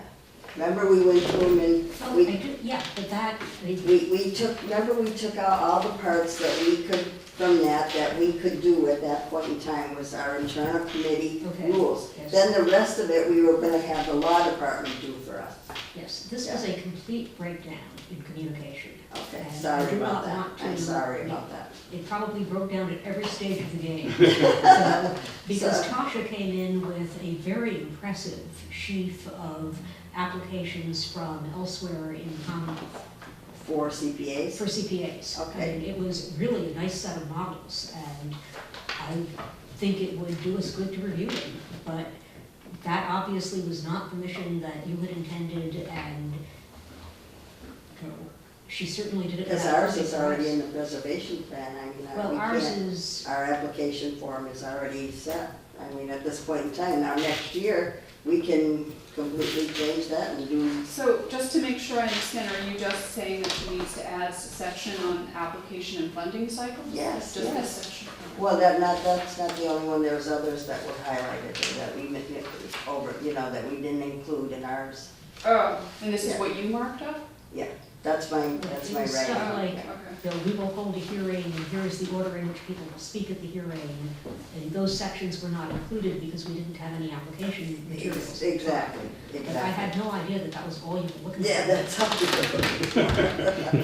I'm sorry about that. But, you know, it might be good if you could talk to her directly, because. Well, no, I would need that, because I don't know either. I have to look at that East Hampton model. That's Because where I I think got. that I think you must have given this to her and she gave it to me. No, I never Oh, gave it to her. I okay. only gave it to you at Okay. the budget hearing, Okay. budget meeting, not even. So she needs to come up with this whole thing? No, just like- we already did the administrative Okay. internal committee Mhm. rules. Uh-huh. Those are done. Okay. Now we need to add the more technical, let's put it that way, the more technical I part of can it. call Tasha, because I was the one who did the initial rules and took those sections out originally, because they were irrelevant to what we were doing. Right. Now that I think I have some idea of That's what why you were actually there. going on, Do you wanna, if you're gonna, do you wanna take I this? can call, yeah, I think I have copies of it, but I have this. Yeah. I will call her, I will say, look, this was a complete misunderstanding of what you were supposed to be doing. Sorry about that, I still would love to look at your models. But what we want is simply a set of rules about how we are conducting our hearings for the funding. Yes, Is that accurate? Does yes, everybody? yes, the Okay. technical aspects, yes. Okay, I will take care of that. Okay, good, thank you very much. Sorry about that. But while we're on that Mhm. application, topic though, do we still, maybe want to address, or, you know, 'cause the thing, like, a lot of times when we went through these eligibility forms, we were saying, okay, but they have to back this up and that up, and so I wonder if everybody will, you know, look over that full application, and if we could even be more specific, or, you know, so that, for example, the list of attachments, we put if applicable or available. You know, we might need to be more direct and say, you know, you absolutely need X, Y, and Z for historic, or whatever, you know. Yeah, I see no reason why we shouldn't look them over while we're doing this, because whatever we come up with, we're going to have to put through the rules and have Paul's office approve them anyway. So there's no additional, you know, legal review burden to getting any changes we want together now. You mean our application forms? Yeah, I think Our that, application yeah. forms. Why does Paul have to oversee our application form? Because we just adopted them as part of our rules, didn't we? No. Well, that part, yes, but I'm talking about the actual application form that the applicants are gonna have in hand to fill out to give back to us. He shouldn't, My recollection is, we sat around looking at our enabling ordinance, the city ordinance, and it said that the application materials were part of the rules. Yeah, that's right. that's it, so this is it. Therefore, if we change the application form, it is part of the rules that we are changing. Only if they apply to the rules, if we're changing something that applies to No, those. because if they are part of our rules, if our application forms are part of our rules, Not because the whole application form. that, It's not part of our rules. But it is, because we're telling people you have to do this. well, So part isn't of that the a rule? application No. we Not discussed. any more than this is a part of our application No, rules. no, no. This is the Wait. application form. It says application form. Yes. However, if the three of us were reading the Holyoke ordinance correctly, Mhm. our application form is by definition part of our rules. And one of the things that we discussed was fixing our rules to say, you know, something like paragraph 11 or whatever it was, you know, the application rules are appended, or the application forms are set forth herewith as Appendix A and made part of these rules. Because the ordinance says that they are part of the rules, and to the extent they're not, we are arguably out of compliance. Did that make I'll have sense, to or read am I that. I speaking didn't Greek? see that in the ordinance, but I'm gonna look at it. I need my black binder. You didn't get that from me. I don't remember you, Yeah, I don't know where I would find your black binder, in Ryan's office. but I don't know what it looks like, and I don't want to just take something random. All right. Madam Chair, I need to leave in about 5 minutes. Okay, Is yeah. my departure going to affect our quorum or anything? I don't believe so. And I don't want to rush us, but I'm just No, saying. you still have. No, we're good, but we need to move on anyways, because this is not gonna get us anywhere. We don't know, I don't know what, you know, we'll have to get more legal advice on that, so we'll come back with that information. Is that all right? We'll move forward on this at this time. Is that all right? Because we'll have to come back to this. 'Cause I just Okay. don't know. Just table it. Yeah. Okay, the next thing, we discussion of historic restrictions on preservation, rehabilitation projects. We need, to talk some more, to have some, Yeah, I just wanted to, I know we're all getting tired and it's late, but, some of the things I mentioned before that I learned from Debbie Opperman, that there's no Holyoke historic listing, so it might be helpful to refer to a historical commission determination of historic significance, because there's no real official listing. She said she'd hate for people to think there's an actual list compiled by the Holyoke Historic Commission. So, in a way, I guess that affects the full application, like, you know, and if people are coming to me and saying, how do I do this, what do I need, you know, it's important for us to be clear on that. The other point I wanted to bring up is that I learned about the historic restriction on preservation and rehabilitation projects. If CPA funds are used to purchase a real property interest, a perpetual preservation restriction is required. So, meaning, you know, they can't change any, you know, they can't just decide to rip something out and not, you know, ruin the historic character.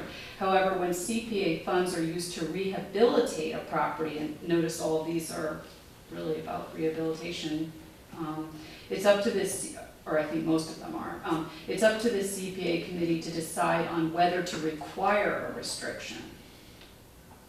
And that's because the law is vague on this. So I think it makes sense to require some kind of a restriction of some sort in keeping with the historic character of the property. And so I read about this on the coalition website. Let's see, there's a whole paragraph on it, which I think I emailed everybody. Not sure, I emailed you, maybe not everybody else. So that's just something that the committee needs to determine, you know. so in other words, when you say restriction, you mean like if we didn't want them to do electrical work for some reason, is that a restriction? No, I mean, if you end up funding, you know, the rehabilitation of a historic, you know, building or whatever, are you going to also require that, you know, it can't be changed, you know, that they have to keep it as, you know, so if they've, you know, hired somebody to rehabilitate and fix the lanterns, for example, outside the annex, they can't suddenly take those lanterns out and put some modern lanterns in there, you know what I mean? Like, what's the point? But there's nothing in the law that, you know, will require them to keep that, you know. I see what you're saying. I mean, that's sort of like a bad example, but No, If you go to the Maple Street project, for example, if they're using the money for windows, and the windows have to be approved by the historic commission to that period of time, right? That restriction goes with the next property owner and the next property owner. okay. Right, Oh, yes, right. yes, So yes. that's- When you buy, it's a buyer beware when you buy the historic property. yeah, you Have I explained explained that that. right, Mark? I think so, although windows aren't in our thing. Yeah. But that's Store a windows, for, excuse that's a me. for example. Yeah, because you wanna Doors, repeat doors, the window, the light pattern and the, you know, The whether it's architectural 6 character. over Yeah, one. Some of this stuff I just saw recently too, there was some house, like, where it's visible to the public. Now they can't plant bushes or put up fencing to make, you know, for privacy now, because it has to stay visible to the public. It's those kind of deed restrictions that go with the property. Oh, here's something I want to read to you. It says, the act is not specific as to whether a preservation restriction is required when CPA money is expended on a historic preservation project. Many towns have chosen to require a preservation restriction when any amount of CPA funds are awarded for rehabilitation or restoration of a historic property. This protects the town's investment should the property change hands, just like you're saying, or become subject to additional development pressures. Cape Cod Commission staff recommends that a preservation restriction be required whenever CPA funds are used to rehabilitate or restore historic properties, regardless of the property ownership. The City of Newton signed a memorandum of understanding with the CPA committee requiring Newton Historic Commission review and approval of any changes proposed to a town property that has received CPA funding.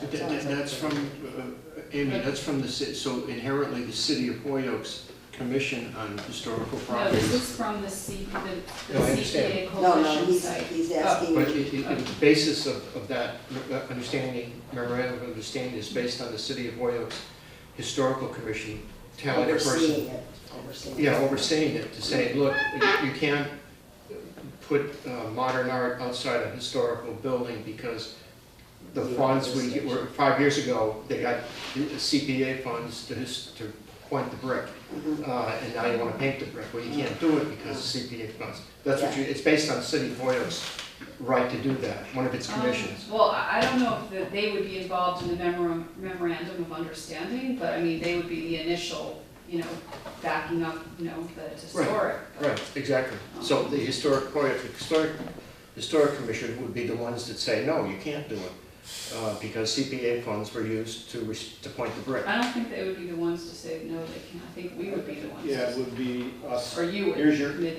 here's your check, and by accepting this check here, and Mhm. this comes in that next day, when you do it, and here's the terms and conditions. When they sign a contract, Correct. yeah. But how do who we know? determines whether, if we went, I think the best example would be, okay, we give you money for lanterns on a private property, and then 2 years later you want to put windows in, you would want those windows to be in conformance with the historic aspects of the property, not just, don't rip the lanterns off. Once they took the money for the lanterns, You you gotta make sure, I mean, when it's- you award the money, you gotta make sure you protect, you could leave yourself out. I just want to mention, it also says other communities are considering a threshold amount of CPA funding above which a preservation restriction would be required, while projects receiving less money would require a shorter term restriction. So this is just to give you, Right. all the possibilities you can choose from.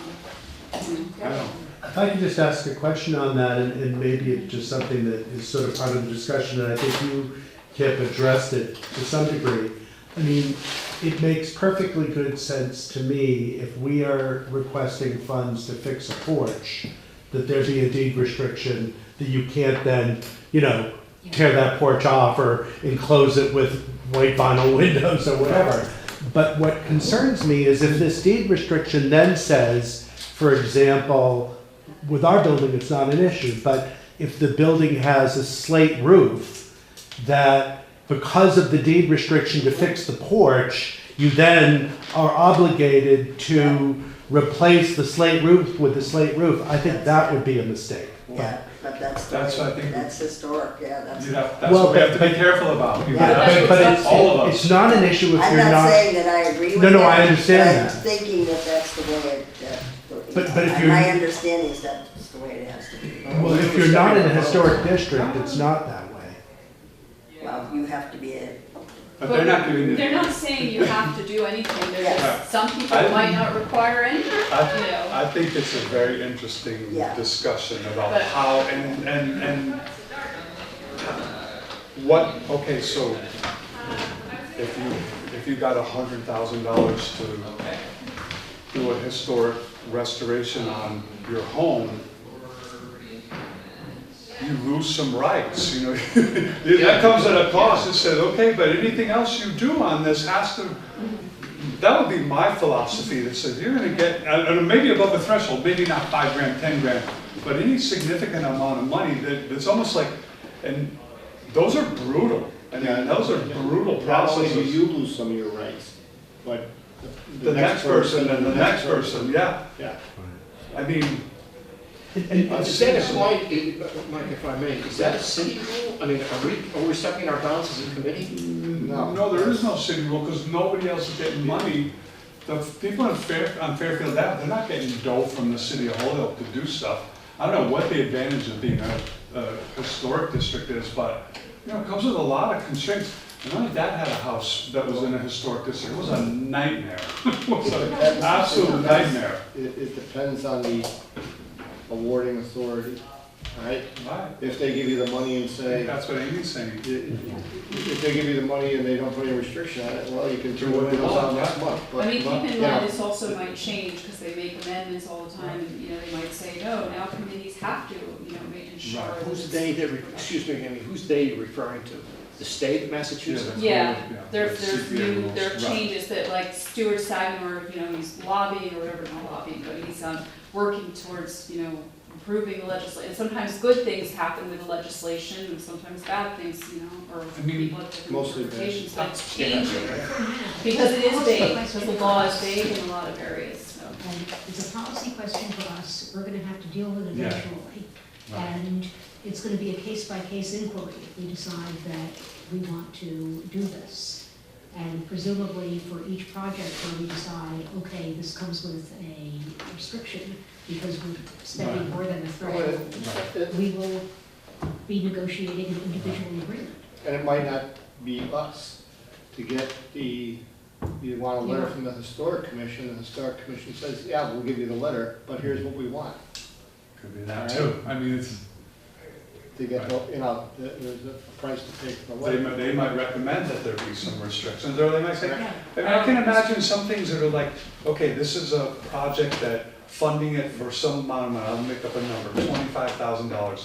You know, the benefit aesthetically, keeping that in historic compliance is valuable enough, and the risk of doing some other things that are not in compliance with historic building, nobody cares, fine.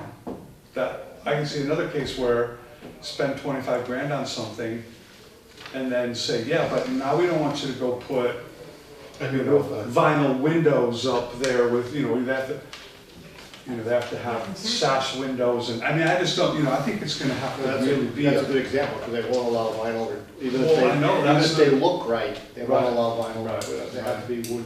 So I think that's, you know, that, Yeah.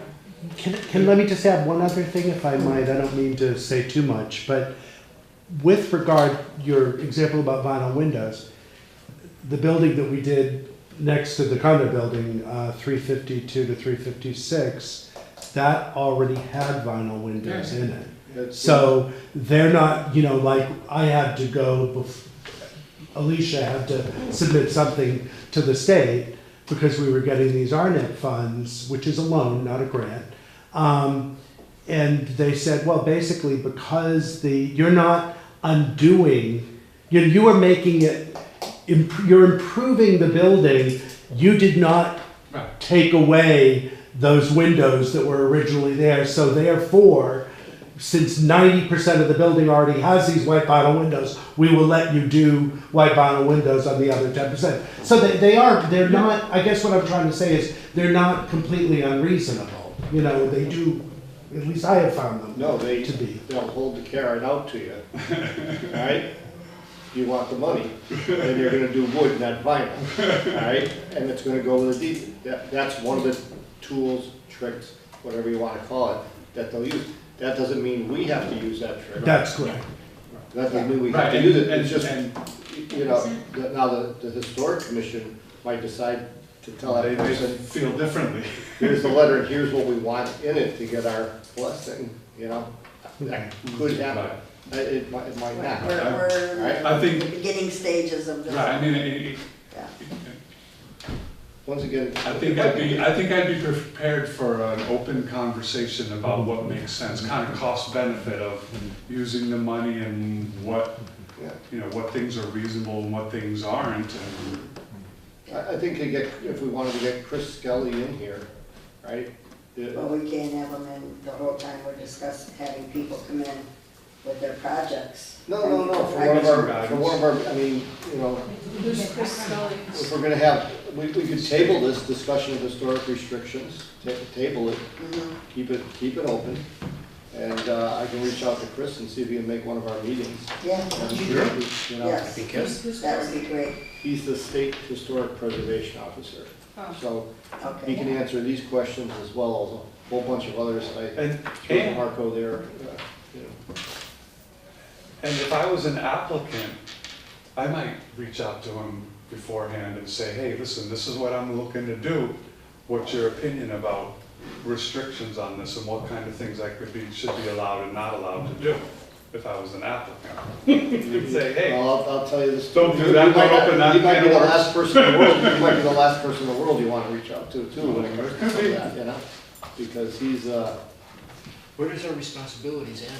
That's what bothers me. This is an open doesn't end, really. We're gonna have to be It's up to reasonable. us. It's gonna be I a. mean, we case use by our best case. judgment. case by case I basis. think Yeah. so, or you set some basic rules like that has a threshold, right? If it's below this, then there's no restriction. If it's above this number, then we expect there to be a, restriction. Then the restrictions are compliance with, I don't know what rules, the state of Massachusetts. well, you know, I think it's an example, like with the boys club, if we go back to that one, to me, that, you know, you sit here, you can say, we're not gonna, here's the money, that's it. Right. Or we could say, okay, here's the money, but when the courts aren't in use, when you don't have a program there, they have to be available for Well, aging athletes to come down, you know, test their needs. So, I'm almost and insulted. we already do that, but we wanna make sure that that continues once they get the money. Well, and I- Why would they change? They already do, they've been doing it for 100 years. So here's what I would So say. why would they have a Things problem do right change. away? I mean, Yeah, you're right. Yeah, You're I- right. my- It just- so- it could be one of those. So one, I think a really important role that we play, right, when we are assigned these projects to work with the applicant to help them understand that, like, okay, I think if you want to get full funded for what you're doing and the priority, I think if you were to add these kinds of things in there, you're more likely to get funded than not. Listen to the committee and have a feel for what's going on. If I were you, I'd make sure that there's a lot of public access to that property, or I would make sure that I'm willing to put a restriction on what kind of things I'm gonna do in the building. I mean, I think that that's really, right, we're facilitating these applications. Yeah.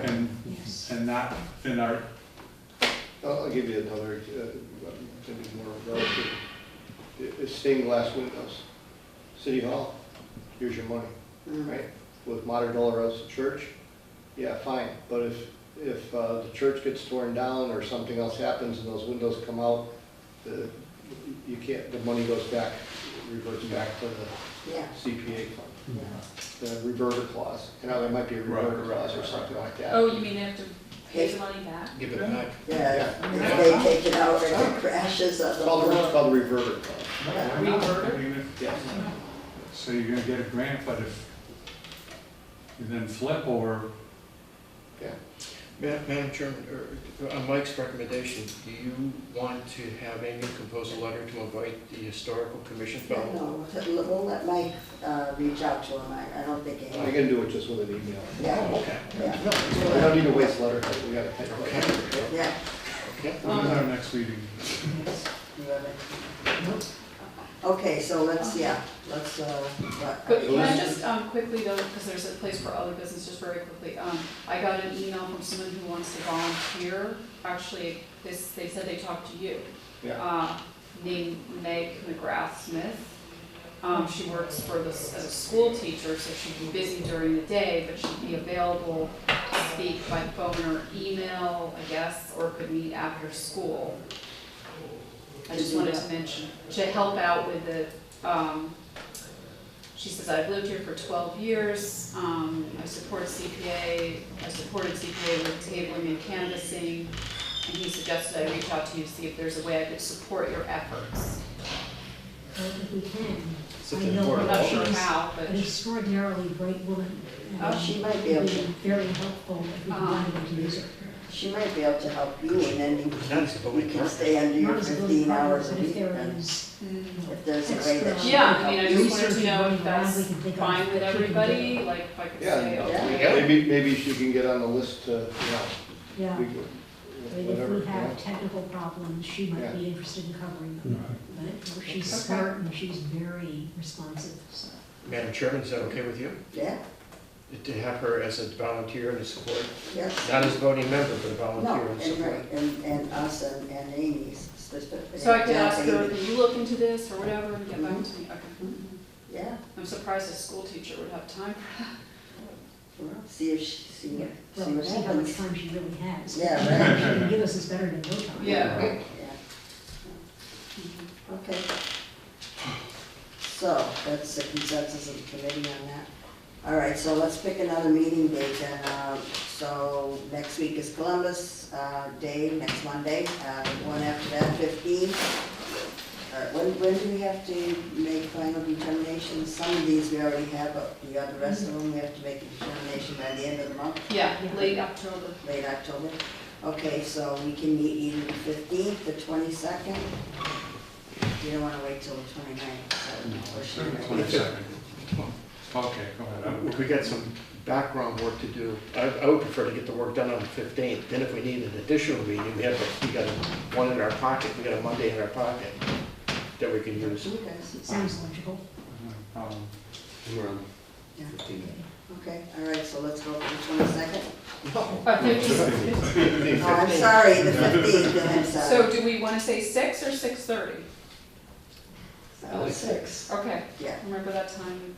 yeah, no, we've been meeting at 6, so. Okay. Madam So Chairman, it's 15th. the 15th at 6 o'clock, would that be in the city council or chambers or? I don't know, we'll have to wait till the last minute to see if the city council, what happened this time is they jumped in and grabbed Monday night on us. I Okay, mean, they have priority, so if Right, they no, want that's it, they get it.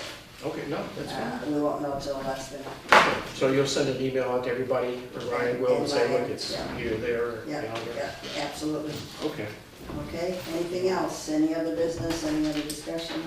Would, Mimi and Andrew were gonna meet with Barcos regarding historical interpretation, was that it? Developer Developer incentives. incentives. Oh, okay, I'm sorry. I was gonna say maybe he would want to sit in with this fellow from the state. No, that's okay. No, I'm, no problem. I mean, those two buildings are clearly historic, right? I think the question is developer assistance or incentives? Yeah, can we structure A development CPA. incentives? We can ask Chris, I'll try and get him here for the 15th.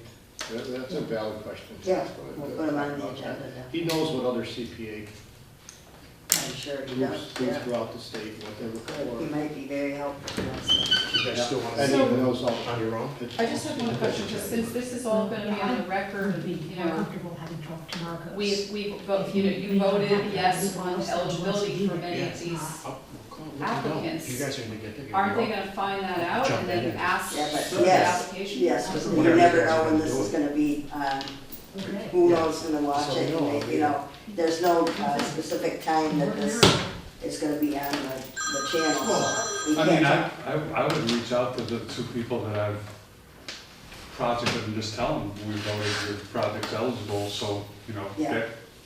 get your application, and a Well- letter will be coming. I mean, this is all public But we're information. still, we Yes. don't have the application on the website because. No, of but what it's we've coming. I would start thinking about, they know what they need to do. Start writing it up.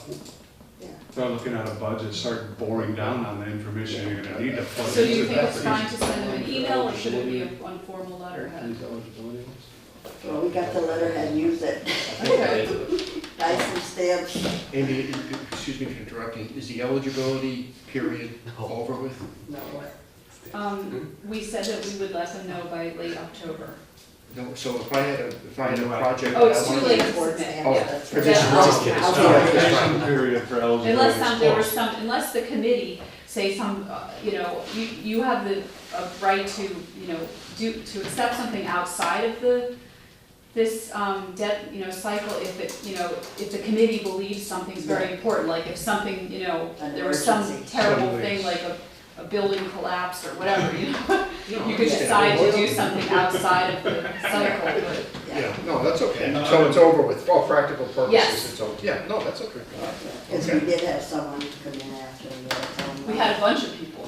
Oh, I There just was knew about like one. 4 or 5. You're Oh, kidding. Yeah, who said, can I still do this? Somebody even rushed the same day, like after the deadline, you know, they wanted to. So that's why when you told me, can you let this person, I'm like, well, then we have to let all these other people. Yeah, no, right. They should start looking for funds for 2020. Yeah. Yeah. Yeah. Exactly. Okay, so. All right, we motion have to motion adjourn. to adjourn, second. All in favor? Aye. Thank you.